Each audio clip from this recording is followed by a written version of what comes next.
Gimana Adi? Sudah jam 9, kalau di jamku boleh Udah, jam tak? pas. Pas ya?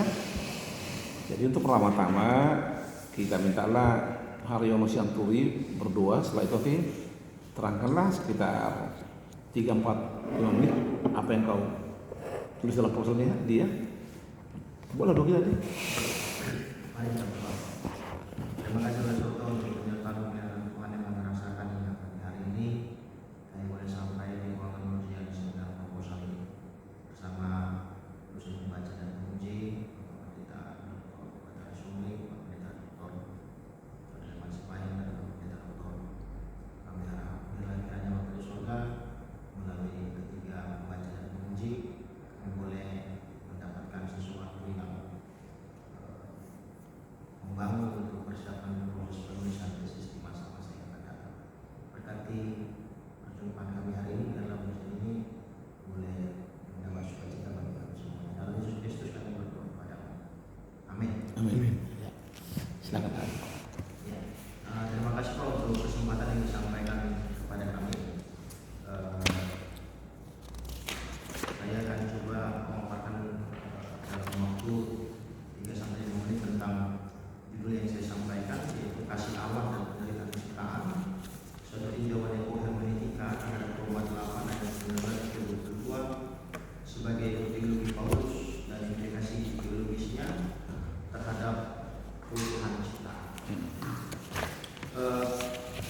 Adapun alasan pemilihan judul atau yang menjadi latar belakang masalah adalah adanya pemahaman Alkitab, pemahaman terhadap Alkitab yang menjadi sumber berteologi bagi gereja, dan itu sangat dipengaruhi oleh revolusi industri pada abad pertengahan atau sangat dipengaruhi oleh kacamata barat,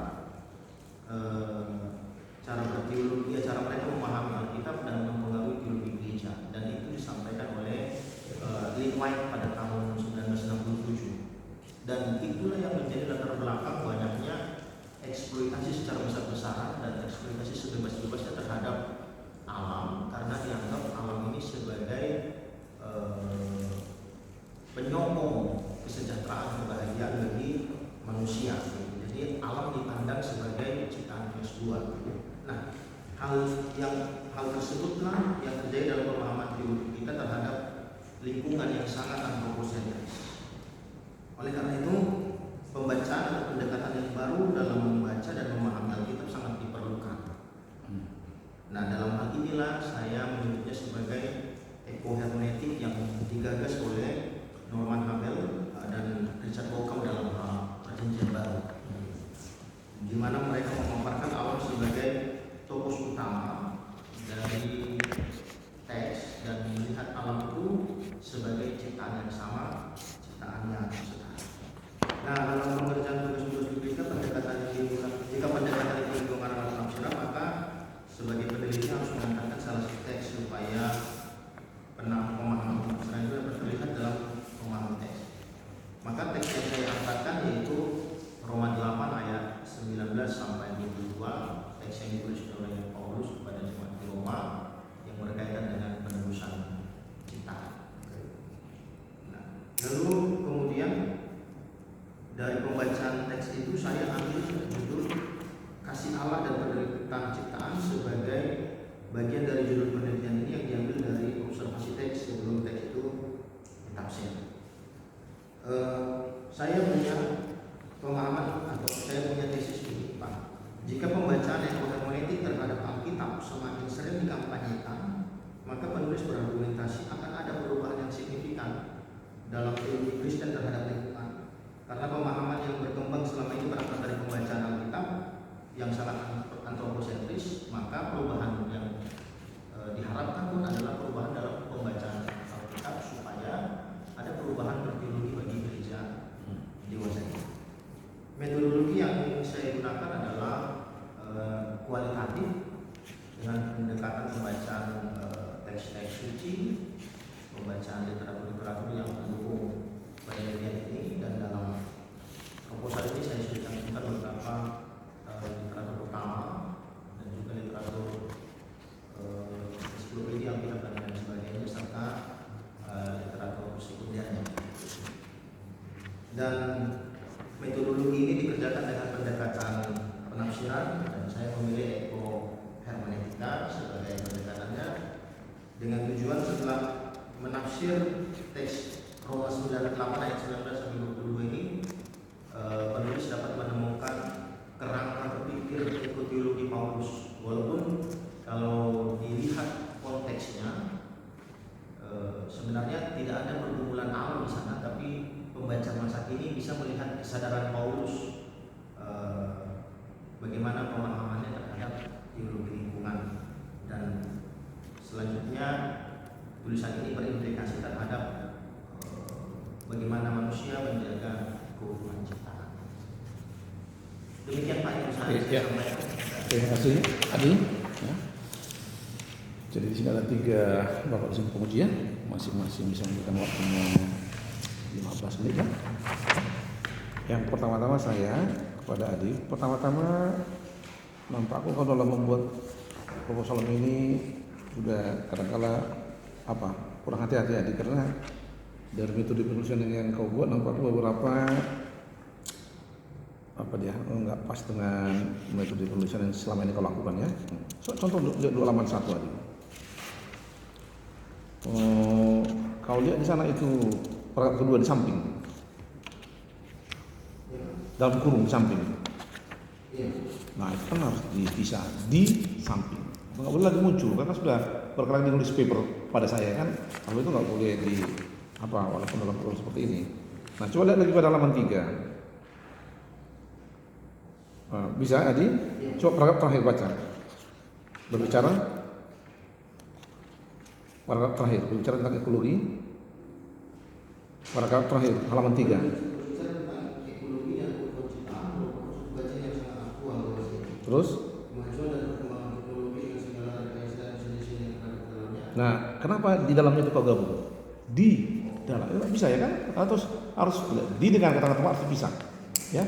Itu nggak boleh dapat lagi di Nah, juga contohnya halaman 4. Lynn White, pertama itu bisa seorang teolog, ya kan? Kenapa S yang besar kamu itu? Seorang itu. Itu simple, tapi orang bertanya kenapa harus besar itu? Itu harus kau hati-hati ya. Abad 20 buat abad ke garis 20 per tahun, nah itu dia ya. Nah, agar jangan. Coba lihat lagi footnote 7. Baca coba. Lynn White. Nah ini kan judul bahasa Inggris harus miring dia. Di bawah kau buat itu etika bumi baru miring kau buat kan judul. Ini kan mesti ini kayak gini. Sebenarnya kau nggak boleh lupa itu Adi ya. Karena masih metode penulisan. Saya lihat itu kan. Nah coba lihat halaman 5. The Earth Bible Series. Kalian itu di tengah-tengah itu setelah paragraf 9. Itu kan mesti diantaranya mesti kau gabung. The Earth Bible Series, di antaranya berjudul Reading from the Perspective of Earth. Bisa? Kenapa di antaranya mesti kau gabung? Di antara. Harus bisa itu, karena dia di dengan kata-kata tepat. Bisa? Nah, coba lihat paragraf kedua. Dalam tradisi baca. Kenapa harus dalam huruf kecil? Nah, ini kayak gini nggak boleh. Kenapa kau buru-buru kau buat di dalam sepertinya? Nggak tenang kau. Lihat.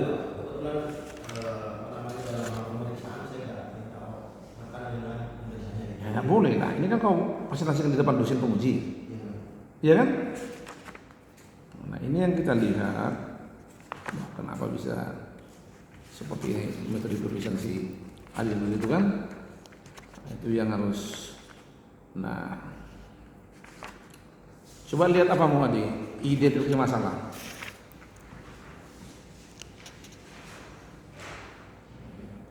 Ada berapa? Kalau kau baca identifikasi masalah, enggak ada menyangkut kitab Roma kau buat satupun. Semua mengenai masalah ekologi. Walaupun dalam perumusan masalah kau sebutkan, tapi identifikasi masalah enggak ada sini ya. Iya kan?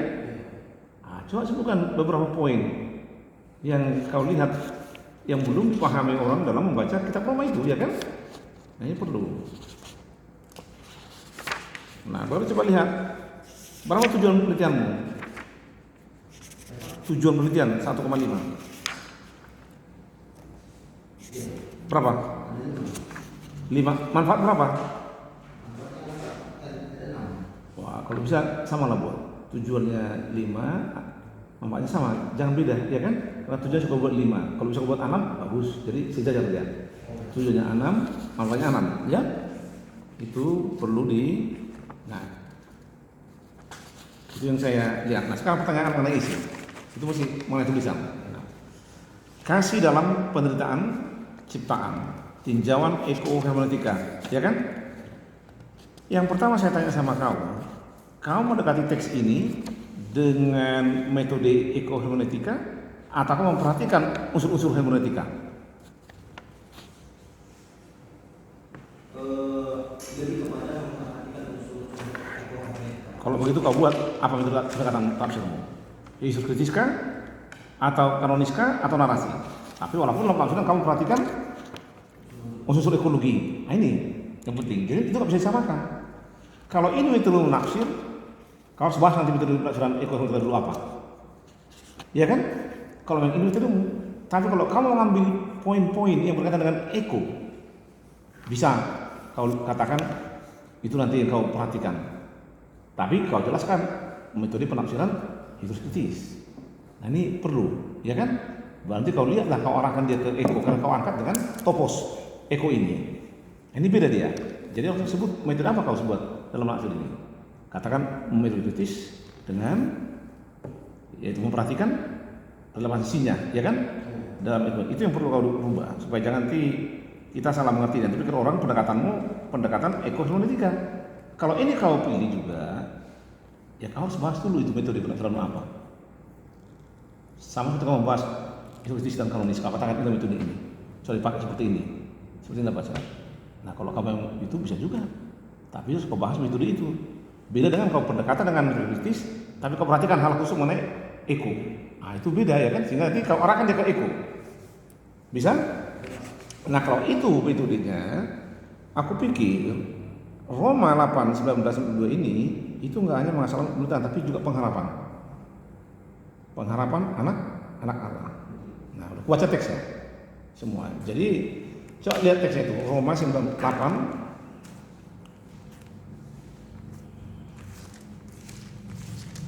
Udah? Roma berapa? 8. Nah, coba kau apa judul ayat 18 itu? Apa topiknya? Pengharapan? Iya, di tengah-tengah penderitaan alam raya. Sebab kalau suatu kalimat dimulai sebab ada di atas katanya apa? Sehingga dibuat alasannya sebab ini. Yaitu apa? Agar bagaimana mereka bisa berharap. Jadi berharap di tengah-tengah penderitaan. Nah makanya saya usulkan teksmu ini sebaiknya kau tafsir lengkap ayat 18 sampai 30. Jangan kau ambil dia hanya sebagian, nanti nggak dapat semua titik berikut. Apalagi kau sudah program master ya kan? Ambillah dia 18 sampai 30 sehingga secara logis kau ungkap arti pengharapan itu, walaupun perlihatan kau arahkan condong kepada eko, ya kan? Akhirnya tidak ke eko, bisa seperti itu. Tapi ini harus teksnya menyeluruh kita angkat. Karena coba lihat itu, coba baca ada pelanan. Pasal ya, demikian juga. Membantu kita dalam kelemahan kita, sebab kita tidak tahu bagaimana sebenarnya harus berdoa. Tapi Roh sendiri berdoa kita kepada Allah dengan doa-doa yang tidak terucap. Ini yang sangat perlu kau gali. Bagaimana dalam kelemahan kita Roh membantu kita sebagai orang yang berpengharapan. Ya ini, ya kan? Jadi sangat bagus. Itu kau ungkap apa artinya membantu kita dalam kelemahan kita yang sekarang ini dilanda global warming dan climate change, ya kan? Nah ini dia. Jadi makanya ya kalau saya mengatakan dan baru ayat 28 lagi, coba baca 28. Kita tahu Sekarang bahwa Allah turut bekerja dalam segala sesuatu untuk mendatangkan kebaikan bagi mereka yang nah ini sangat bagus ini. Turut bekerja mendatangkan kebaikan kepada bumi ini, penciptaan ini. Kalau bisa kau arahkan ke eko ya kan? Ini harus kita ganti. Jadi nggak bisa dia lepas berhenti ya dua-dua kau buat. Kita satu semuanya itu. dan semakin lengkap, semakin luas dan lengkap kau lihat. Jadi usulku kalau kau tafsir dari kritis mulai dari 18 sampai 3 bisa ya? Baru kemudian ya, kau mengutip Norman Habil, ya kan? Tapi bukunya nggak ada kau kutip apa, Adi. Padahal untuk eko hermeneutik ini kan kau mengacu ke dia. Dia dikutip orang, tapi kau kutip. Ya kan? Dia dikutip orang tapi kau kutip. Padahal untuk eko hermeneutik itu dia asli. Banyak bukunya itu. Nanti kau klik di internet. Nanti mantan guru saya dulu di Australia, ya kan? Dia banyak. Nanti kasih sama kau ini bukunya. Jadi sehingga kau langsung mengambil sumber dari dia. Nah, bukunya juga ada sama saya. Myland, macam-macam. Ya? Nah, ini saya ingatkan sama kau agar dilengkapi. Bisa? Nah, oke. Demikian dari saya untuk kau. Nanti bisa lengkapi ya? Ya. Pak Supayman, lanjut. Oke, pertama mengenai judul ini perlu secara dasar lagi diurai sebagaimana sudah disinggung tadi oleh Pak Batara. Saya mengusulkan seperti ini: kasih Allah dan penderitaan ciptaan, sebuah penafsiran historis kritis, Roma 8, 19 sampai 22 itu dulu, kalau nanti bisa berkembang lagi. Ulangi, kasih Allah dan penderitaan ciptaan, sebuah penafsiran historis kritis dari Roma 8, 19 ke 22 dan implikasi teologisnya terhadap keutuhan ciptaan. Sekalipun kau tidak sebutkan di situ tinjauan eko hermeneutik, tetapi di dalamnya nanti kau sampaikan, kau tegaskan itu memang ke sana. Jadi tidak ada tinjauan eko hermeneutik. Enggak usah. Kalau menurut saya, karena apa yang kau akan tafsir itu nanti mengarah ke sana. Kasih Allah dan penderitaan ciptaan itu idenya. Pendekatan penafsirannya ada jelas, teruji, kemudian implikasinya jelas, yaitu ekoteologi, kan begitu. Keutuhan itu kan itu ekoteologi ya. Sehingga di dalam setelah penafsiran itu nanti nyata khas ekoteologinya itu, walaupun tidak disebutkan di dalam judul, tetapi nanti di dalam faktanya itu yang muncul, sehingga benar-benar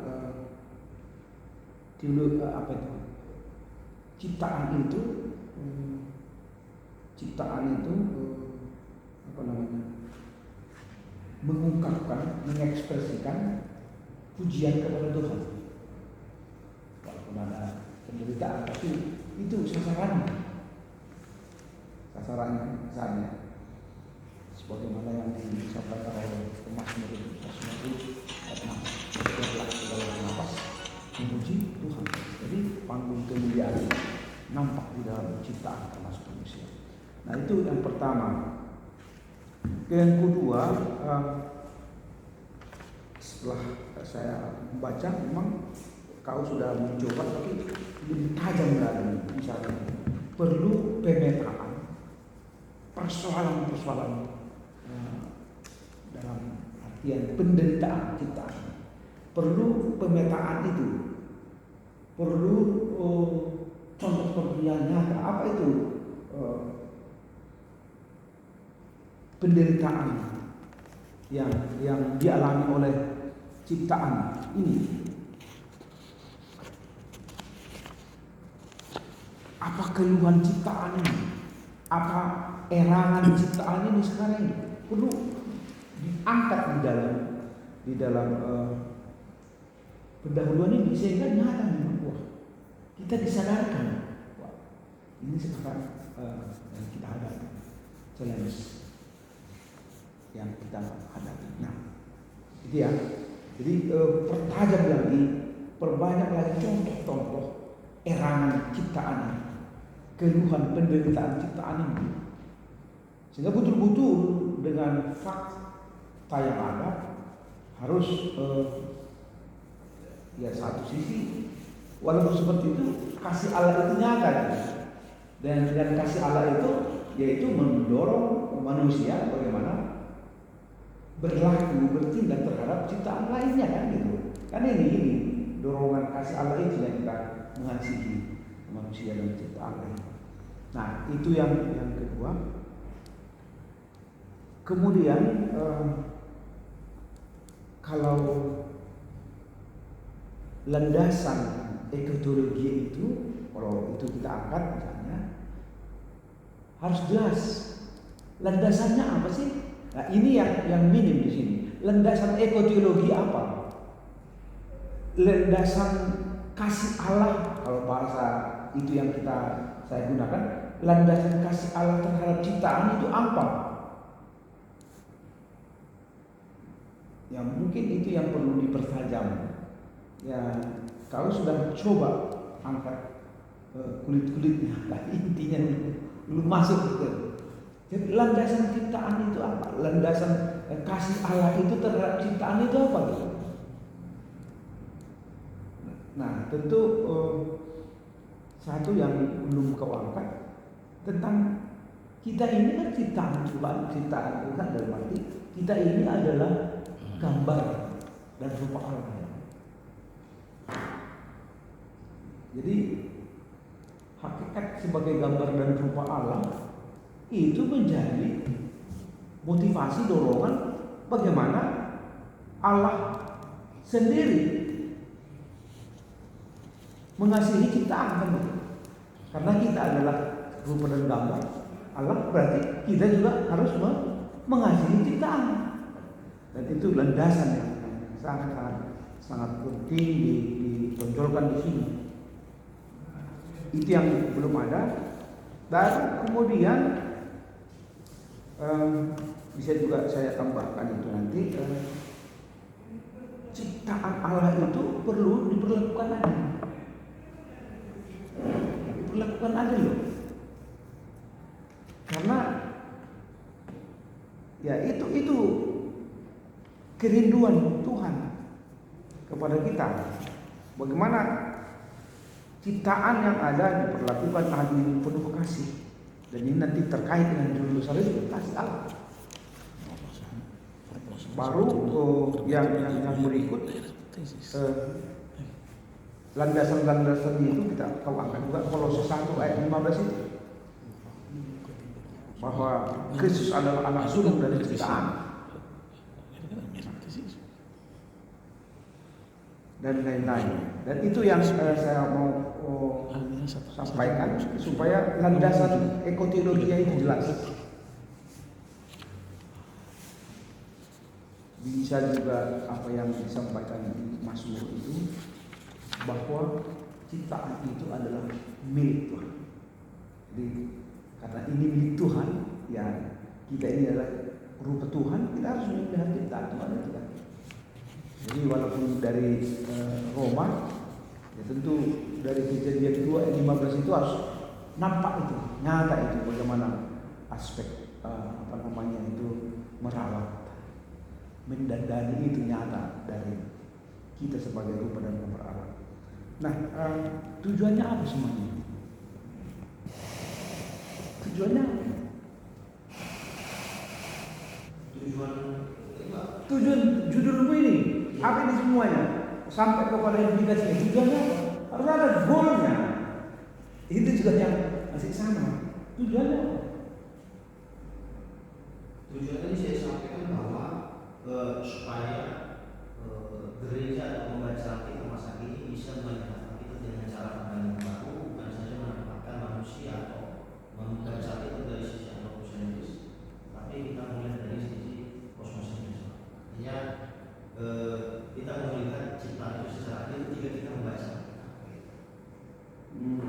oke lah, itulah bahasanya tentu dari ciptaan itu ya apabila mereka merasakan ya kebahagiaan.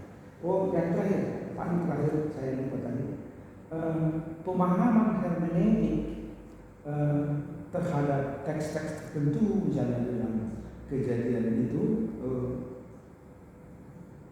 orang Kristen dipersalahkan, begitu, atau ada orang Kristen salah paham terhadap teks sehingga ada aspek menguasai, menaklukkan, dan itu harus dibongkar apakah memang seperti itu, dan itu menjadi penyebab, salah satu penyebab penderitaan ciptaan, karena manusia tidak berlaku sebagai rupa dan gambar Allah, tapi berlaku sebagai dominator, menguasai.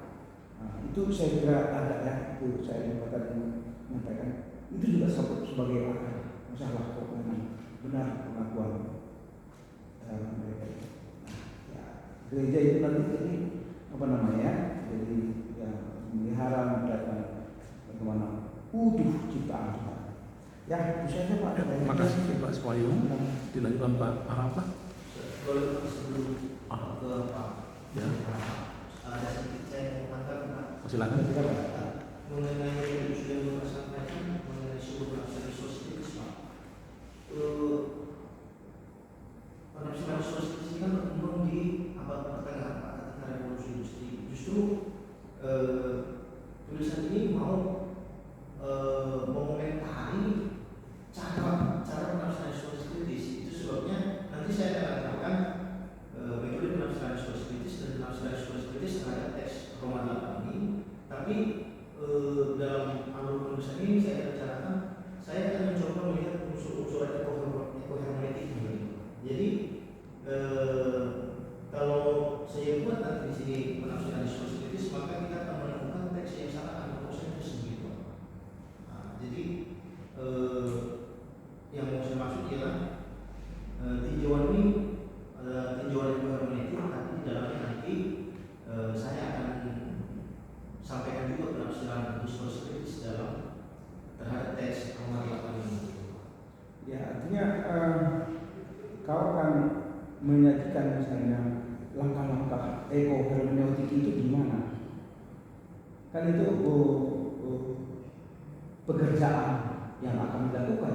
Kalau kau memang bisa menyusun itu pola itu ya nggak apa-apa. Itu. Tapi ini tidak terlihat bisa dengan bagaimana menafsirkan teks ini ketika itu. Betul. Apa artinya kalau dikatakan Paulus dengan ayat 22 itu, ya bahwa sampai sekarang segala makhluk sama-sama mengeluh dan sama-sama merasa sakit, bersalin. Itu harus dianalisa itu secara historis. Ya. Bisa? Boleh Pak Araf? Ya, terima kasih Pak Desa dan juga Pak JSIP, dan selamat buat Adi Haryono Senturi yang bisa menyampaikan proposal tesis ini.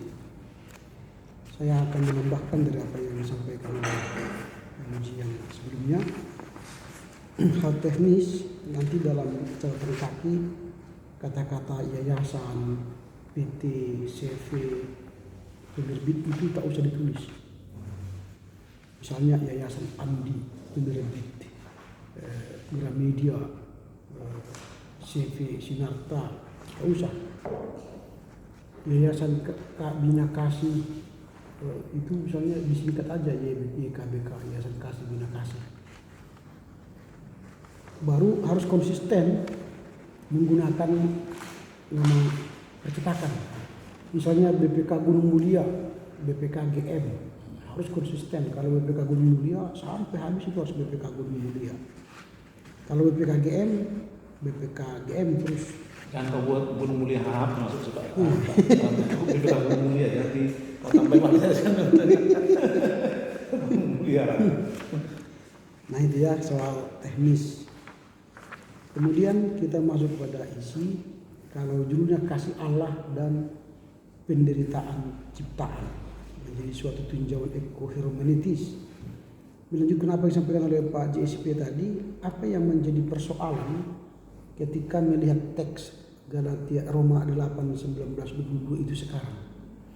Apakah Adi melihat ada fakta di lapangan, ada sekelompok komunitas Kristen atau gereja yang tidak melakukan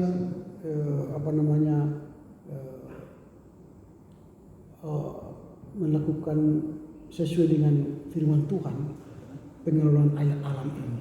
Ada kira-kira di dekat kita atau jemaat kita yang menjadi contoh fakta empiris soal pengelolaan alam yang tidak sesuai dengan teks? Ada kira-kira? Yang saya temukan di tengah-tengah perkembangan gereja secara dalam hal penelitian,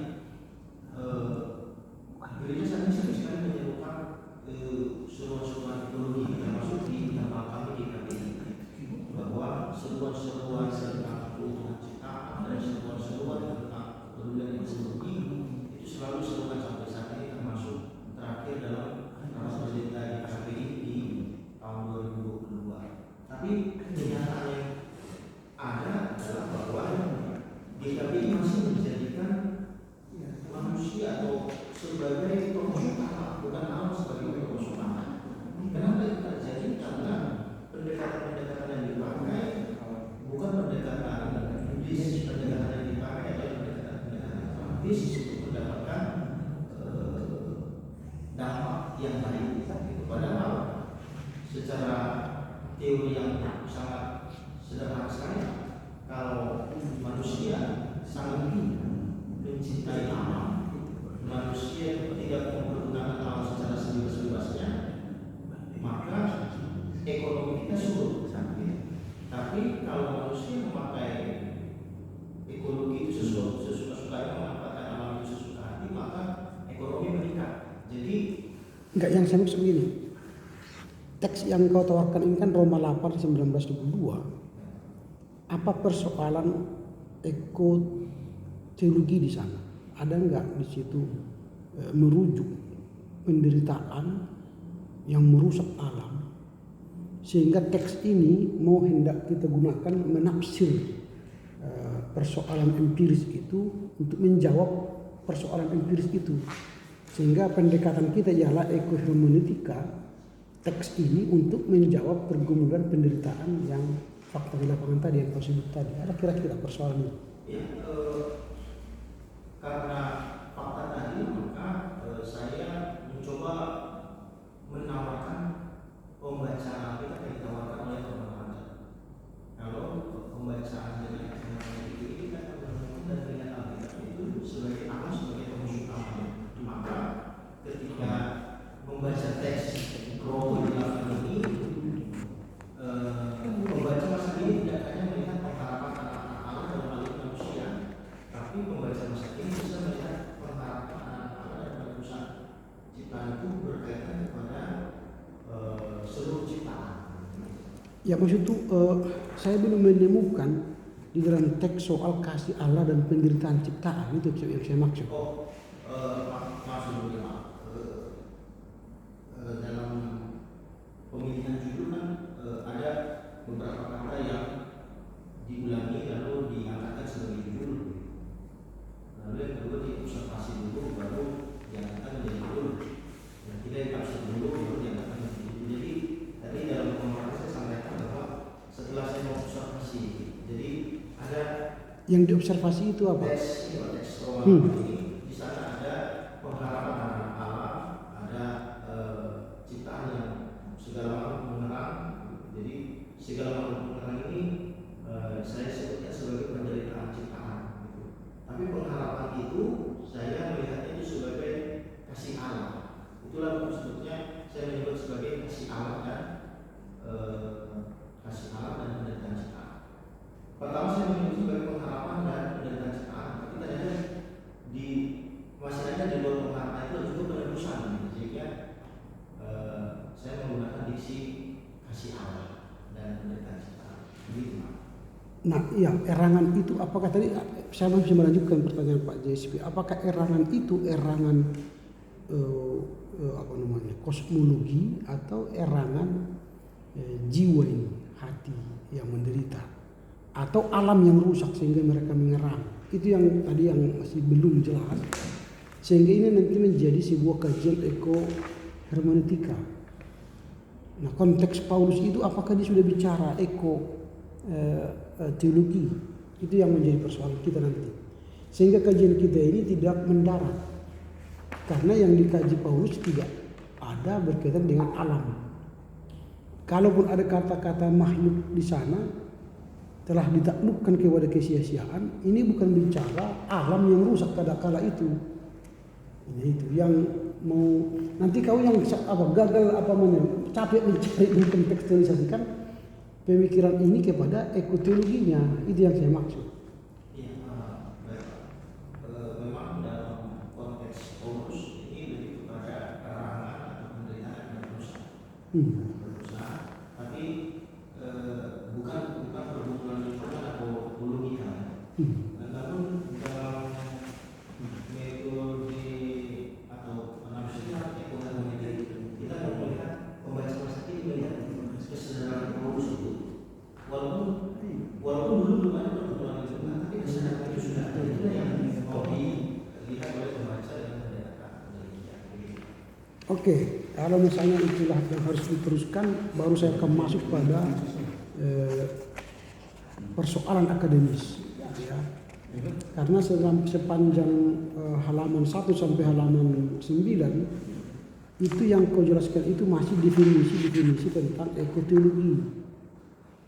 Belum ada pembahasanmu tentang apa yang kau sebut di halaman 10 nomor 1 sampai nomor 8. Nomor halaman 10 kan ini identifikasi masalah. Yang kau tulis 1 sampai 10 itu belum muncul itu di halaman 1 sampai 9. Nah, sehingga persoalan akademisnya terlepas dari latar belakang ini. Seharusnya apa yang kau tulis di latar belakang masalah itu muncul di halaman 10 sebagai identifikasi. Maksudnya begini, kalau misalnya saya menemukan sebuah benda, katakanlah Alkitab di ruangan ini, lalu saya ceritakanlah Alkitab ini sudah rusak dan sudah lama ini tampaknya, sudah coret-coret dan sebagainya. Lalu ketika saya mau meneliti ini, saya identifikasi lagi. Identifikasi Alkitab itu ialah rusak, banyak coretan dan sudah lama. Itu identifikasi. Karena apa? Penemuan saya tentang Alkitab ini adalah tentang apa yang saya identifikasi di belakang. Nah, yang kau tulis identifikasi dalam 10 itu tidak muncul di latar belakang yang kau jelaskan tadi.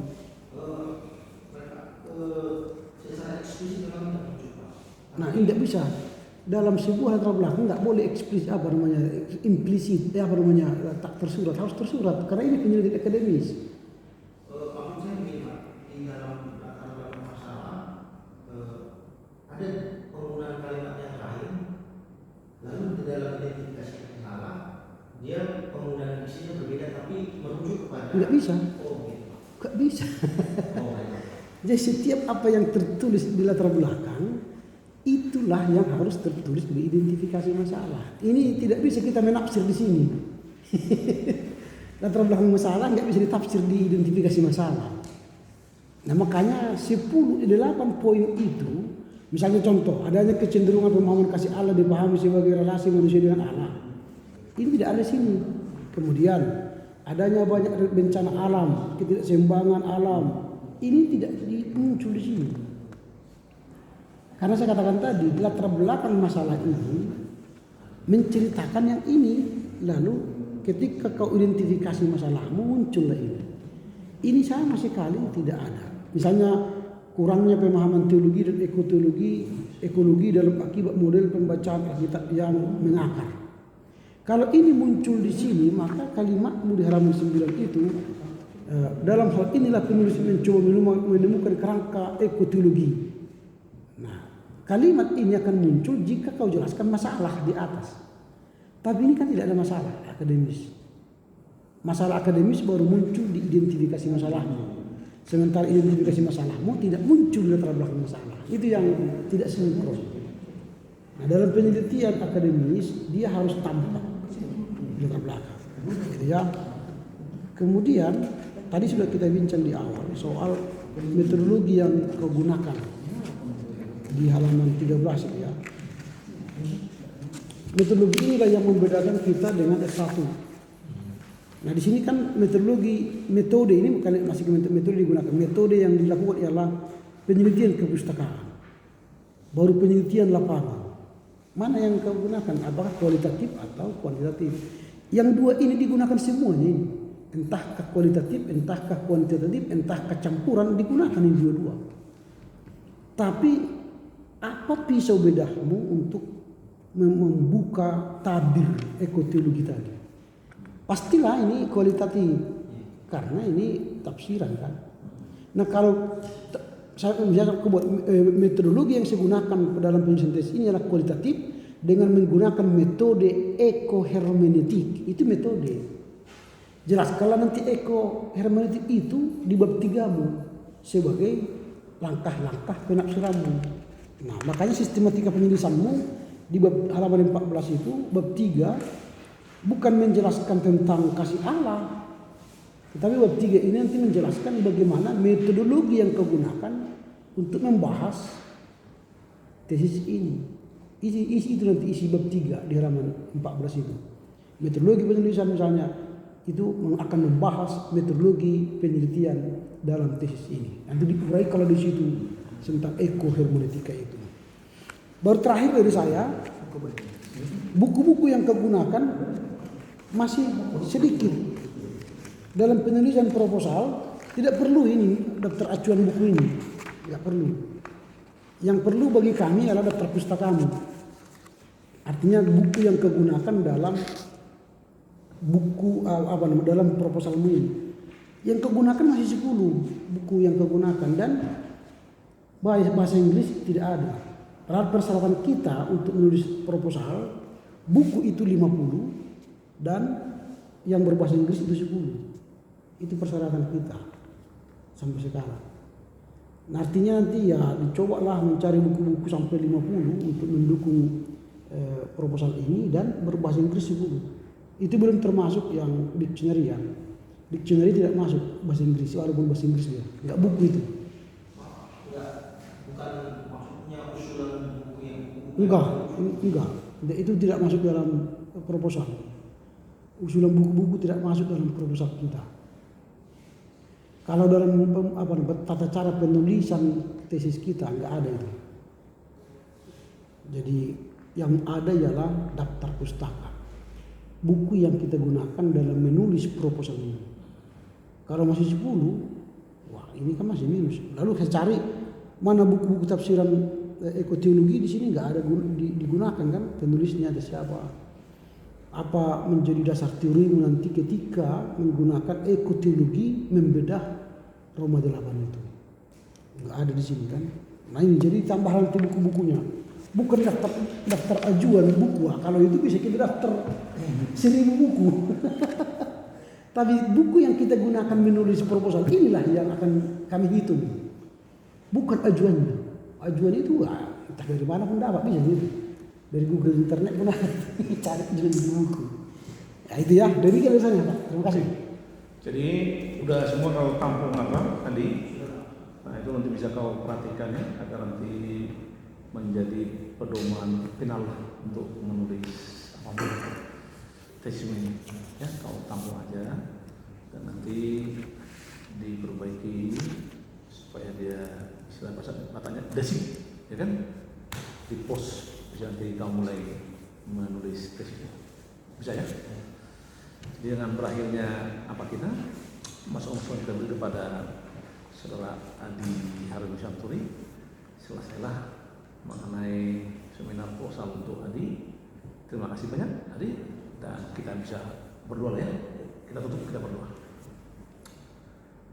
Segala puji syukur Tuhan kami sampaikan kehadiran-Mu yang Maha Pengasih bila kami telah selesai seminar proposal untuk saudara Adi Harun Syamturi dan dia telah memasukkan masukan yang diperlukan untuk memperlengkapi proposalnya ini, dan Engkau juga terus memberi dia kekuatan dan hikmat untuk menyelesaikan penulisan tesisnya ini sebagai persembahan yang harum bagi dirinya dalam pelajaran dunia di ISTT Sabda yang akan berguna bagi pelayanannya.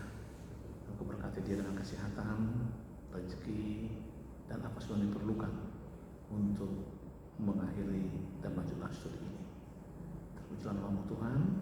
Berkat juga kami semua para dosen yang terus dengan setia membimbing mahasiswa kami yang sangat studinya di ISTT Sabda ini. Dalam nama Tuhan Yesus Kristus kami bersyukur kepadamu. Amin. Amin. Oke, jadi kau ambil aja lah ini, nanti ada catatan ya supaya nanti ini kau sama apa nanti ke pasca ya.